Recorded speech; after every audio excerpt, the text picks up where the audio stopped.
So very good evening to everyone. आइए चर्चा करते हैं कि जीवन एक संगीत है। जीवन एक संगीत है, पर तुम्हारे जीवन से कोई संगीत नहीं निकल रहा है। तुम जितने भी म्यूज़िकल इंस्ट्रूमेंट्स को देखोगे उनमें तुम पाओगे कि उनमें से संगीत कब निकलता है, जब वो खाली होते हैं। ऐसा तुमने सुना है कि जीवन संगीत है, पर तुम्हारे जीवन का संगीत बेढब हो गया है। किसी चीज़ से संगीत तब निकलता है जब वो खोखली हो जाती है, समझ रहे हो। और कोई भी वाद्य यंत्र ले लो, ढोलक है तो उसी से आवाज़ आती है जब वो खाली होती है। सितार ले लो, गिटार ले लो, सबके खाली खाली डब्बे लगे हुए हैं सब में, तो आवाज़ तभी निकल पाती है। तो संगीत अगर जीवन है, लोगों ने कहा है, और जीवन एक संगीत, सुरमई संगीत है, मैं तुमसे कहता हूँ सुरमई संगीत। लेकिन तुमने इसके सुर को पहचानने के बजाय इसके असुर पर ध्यान दे दिया, तो तुम्हारा जीवन बेसुर हो गया, समझे। इसलिए तुम्हें जीवन के संगीत को समझने की आवश्यकता है कि जीवन का संगीत कितना महत्वपूर्ण है। और ये निकलेगा कैसे? ये निकलेगा ऐसे ही जब तुम खाली हो जाओगे। पर तुम खाली होते नहीं हो, तुम भरे हुए हो। इसीलिए संगीत की जगह बेसुरा राग निकल रहा है। रो रहे हो, धो रहे हो, झगड़ रहे हो, जल रहे हो, ईर्ष्याओं में जलन के मारे जले जा रहे हो, इस महान अग्नि में जल रहे हो। तो इस तपती हुई गर्मी और इस झुलसती हुई गर्मी धूप से तुम्हारा ये शरीर मन सब जल गया है और तुम थक गए हो। एक थकान लग गई है तुमको, बहुत बड़ी थकान है ये, मैं तुमसे सच कहता हूँ। इतनी बड़ी थकान कि इसकी कोई बीमारी का इलाज भी नहीं है। ये एक बीमारी है बहुत बड़ी। ये एक ऐसी थकावट है जो कितना भी सो नहीं जाती, क्योंकि तुम्हारा मन थक गया, क्योंकि तुम भरे हुए हो दूसरों से ईर्ष्या करके, वासनाओं से, इच्छाओं से, पता नहीं तुम कैसे हो गए हो। तो जब तक खाली नहीं होगे तो संगीत निकलेगा ही नहीं। तो संगीत निकालने के लिए तुम्हें खाली होना पड़ेगा, और खाली होने से ही संगीत निकलता है, मेरी बात याद रखना।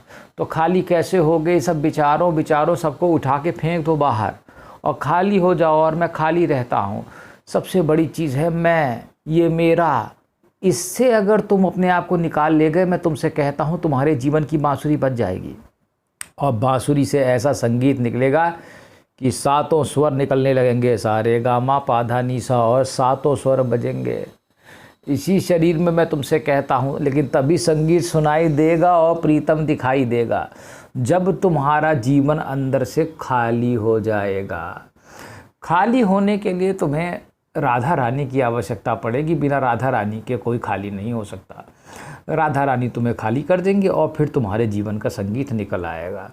इसलिए कृपा मनाओ, कृपा। अगर गुरु मिल जाए, चाहे वो राधा हो चाहे कोई गुरु हो, वो तुम्हें निकाल के ले जाएं, तो मैं तुमसे कहता हूँ तुम्हारे जीवन संगीत में हो जाएगा। I am sorry. और अगर तुम उस संगीत को पहचान गए और उसको जान गए और उसमें एक बार बह गए, तो दोबारा यहाँ नहीं आओगे, मैं तुमसे ये भी कह देता हूँ। क्योंकि उस संगीत की ध्वनि से ही तुम बह जाओगे, और उसके बाद तुम्हें जीवन के सारे संगीत और सुर बेसुरे लगेंगे, जिनको तुम अभी बहुत बढ़िया मानते हो कि मुझे एक मर्सिडीज़ मिल जाती तो, या एक लग्जरी घर मिल जाता। लेकिन जब तुम उस संगीत में एक बार जान जाओगे तो तुम्हें ये सब कूड़ा करकट नज़र आने लगेगा। तुम कहोगे ये तो एक ज़बरदस्ती का बोझ है, मैं क्यों ढोऊं। इसलिए मैं तुमसे कहता हूँ कि जीवन के संगीतात्मक पक्ष की ओर बढ़ो। बिना संगीत के तो जीवन ही नहीं। और जिनके जीवन में संगीत नहीं, जिन्हें संगीत पसंद नहीं, उन्हें क्या परमेश्वर की प्राप्ति होगी मुझे नहीं मालूम। क्योंकि जीवन तो संगीत ही है, मैं तुमसे कहता हूँ। तुम गाते रहो, और ना ख़त्म होने वाला संगीत है। हर जगह गाना गा रहा है, गाय भैंस बछड़ा जिसको देखो गाय गा रही है। जंगलों में हू हा हा की आवाज़ें आ रही हैं, कुत्ते भौंक रहे हैं, सब जगह संगीत हो रहा है। पता नहीं एक अल्लाह, बंदर, चूहे, बिल्ली, चिड़िया सब ही एक संगीत निकाल रहे हैं। झरने, नदियाँ सब एक संगीत ही तो निकाल रहे हैं। पता नहीं तुम संगीत को पहचानने में विफल कैसे हो गए।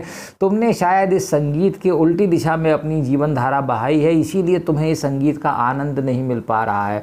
उल्टे तुम पता नहीं किसी गड्ढे में घुसते ही जा रहे हो और निकल ही नहीं पा रहे हो।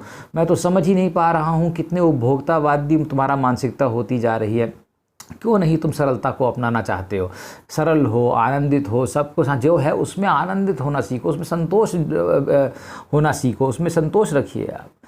कंटेंटमेंट जिसे कहा जाता है वो तुम डेवलप नहीं कर पा रहे हो, तो तुम्हारा मैं क्या करूं। अब फिर तुम मुझसे कहते हो कि मैं परेशान हूं, तो मैं क्या कर सकता हूं। 10,000 मिलते हैं तो 10 लाख चाहिए, तो मैं क्या कर सकता हूं। इसमें तुम्हारे दिमाग की ऐसी उपज है। जाके किसी गुरु को ढूंढो और परमेश्वर से कहो कि मुझे खाली कर दे। हे प्रभु, मैं खाली होना चाहता हूँ। मैंने सुना है एक जापानी संत था, या पता नहीं एक चाइनीज संत था या कौन था, वो एक दीवार के सहारे 11 साल तक बैठा रहा। वो दीवार को ही देखता रहा और उसने अपने आप को खाली कर लिया। 11 साल तक, पता नहीं वो कौन सा संत था, मुझे नाम याद नहीं आ रहा है, बहुत बड़ा जैन संत था वो है। तो इस प्रकार से उसमें समय लगता है, प्रक्रिया में आसान नहीं है अपने आप को खाली करना। लेकिन एक बार खाली हो जाओ तो उसके बाद फिर तुम्हें कुछ करने की ज़रूरत नहीं है। संगीत अपने आप ही निकलना शुरू हो जाएगा, चाहे अनाहत से निकले चाहे कहीं से निकले, वो निकलता ही रहेगा। और उसी में तुम बह जाना और उसी में खो जाना और वापस मत आना, मैं तुमसे यही कहता हूँ। और एक बार तुम गए तो गए, फिर उसके बाद फिर दोबारा तुम्हें कुछ करने की ज़रूरत नहीं, क्योंकि जो इस संगीत को प्राप्त हो जाता है, जो स्वयं के संगीत को प्राप्त हो जाता है, और जो स्वयं नैसर्गिक हो गया, और तुम स्वयं ही खूबसूरत हो गए, और तुम स्वयं बिल्कुल प्राकृतिक हो गए, तो तुम्हें किसी और चीज़ की ज़रूरत नहीं रह जाती, क्योंकि सब कुछ स्वतः तुम ही हो जाते हो। और जब तुम्हारे पास सब कुछ हो जाएगा, तुम ही सब कुछ हो जाओगे, तो क्या तुम्हें फिर किसी की आवश्यकता है। ये सोचने वाली बात है। क्या तुम्हारे अंदर इच्छा बचेगी, ये भी समझने वाली बात है। इसलिए तुम समझ गए हो कि मैंने तुम्हें बता दिया है कि तुम्हें जीवन में संगीत को विकसित करना होगा। ठीक है, मुझे उम्मीद है तुम अपने आप को खाली कर लोगे और उसके बाद तुम्हारे अंदर से संगीत निकलेगा। ठीक है, थैंक यू।